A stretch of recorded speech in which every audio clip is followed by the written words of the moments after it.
ombay mitadidy.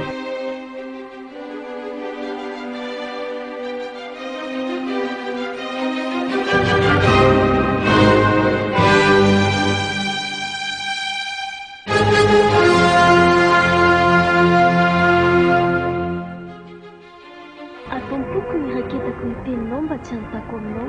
Salama tsy androtrano zato rakembo folo.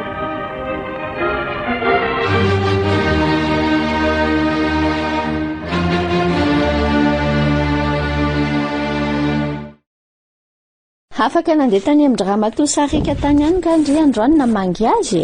Ie, vao avy tany mihitsy io. Ary nahoana ny ohatran'ny olona tsy avy nampahery olona zany ndry ny olona rehefa avy mampahery dia feno fifaliana ery mahavita an'izay asa tsara ny tompo izay. Tsy hitako akory nalo izay teny nentina hampaherezana azy koa tena mampalahelo loatra izy. Fa ngah dia mbola marary be ramatosarika ao. Le aretina rabatana aloha efa tsy dia tena maninona fa le arety petse-pony mihitsy ny tsy hitako izay ilazana azy. Tena mampalahelo ahy izy.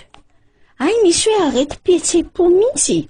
Fa manahoana zany ramatosarika ao? Ry zareo manko le sahirana. Tena olona tsy manana mihitsy aloha zareo e. Afaka mendry anazy any aloha le zavatra kely mba nangontsika tato an-trano tato azy. Ie, fa nomeko. Tena mampalahelo fa tsy azo nitokiana mihitsy na ny havany na namany fa marina mihitsy le fomba fitenenana hoe ny ory tsy havany manana e.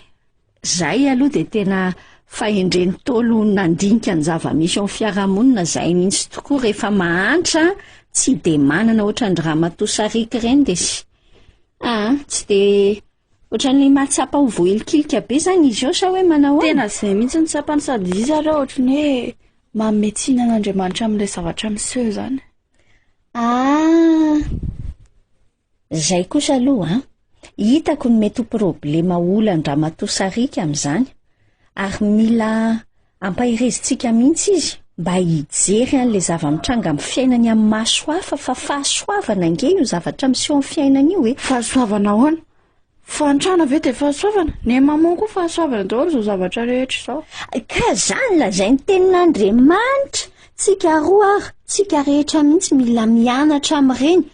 Mianatra an'izay tsy miraikitra, tsy mampiraikitra ny fo amin'ny zavatra ny tanizay ary dia fahasoavana mihitsy ny hoe tsy manana an'ilay izy ianao amin'izay tsy miraikitra amin'ilay izy ny fonao. Raso aloha ane tenin'Andriamanitra ao amin'ny Jakoba 2:5 ao no andao jerentsika roa ange dia narana mihitsy e. Jakoba 2:5. Ay, hitandre? Vakio ane e. Amin'ny anaran'i Jesosy. Miain'ory raha malalako. Tsy efa novidian'Andriamanitra va ny malahelo amin'izao fiainana izao?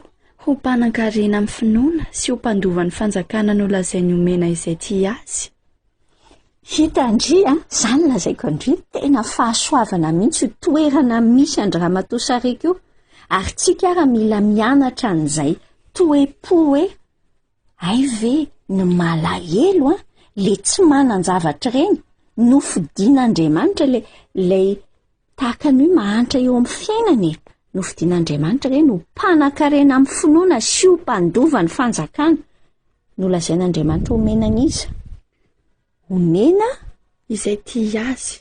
Satria ny olana angetra hoanina rehefa manan-javatra be tsika dia lasa ilay zavatra omen'Andriamanitra ny raketan'ny fitiavantsika fa tsy izy. Zay tokoa aloha. Mila ampahirezandry mihitsy aloha zao ramatosarika isaina hoe fahasoavana toerana misy anao io fa mankasitraha ny tompo.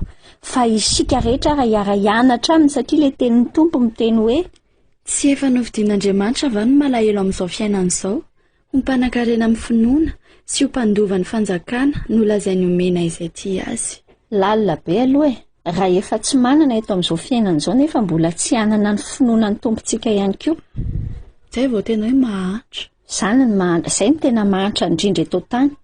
Fa rehefa manana finoana ny tompontsika lazaiko andre mpanan-karena indrindra eran'ny tany eo ambonin'ny tany rehetra mihitsy. Jakoba 2:5 averiny.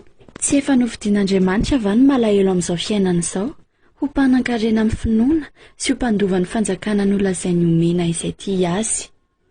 tandremo a izay ihany ny omena ny fanjakana ho mpandova ny fanjakana moa izay tia azy tianiza an'Andriamanitra tandremantsika tsara ary tsy hoe tandremana fotsiny fa mandinika ny ataontsika hatrany hatranytsika fa andrao dia lasa tian'ilay zavatra tolotra fotsiny fa tsy hoe tian'ilay mpanome.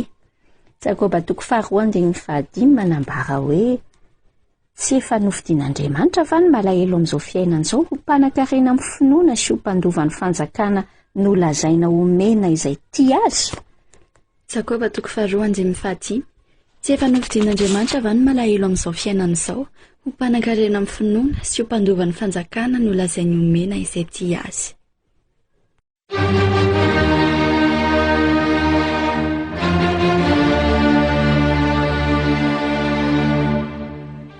Ombay mitadidy.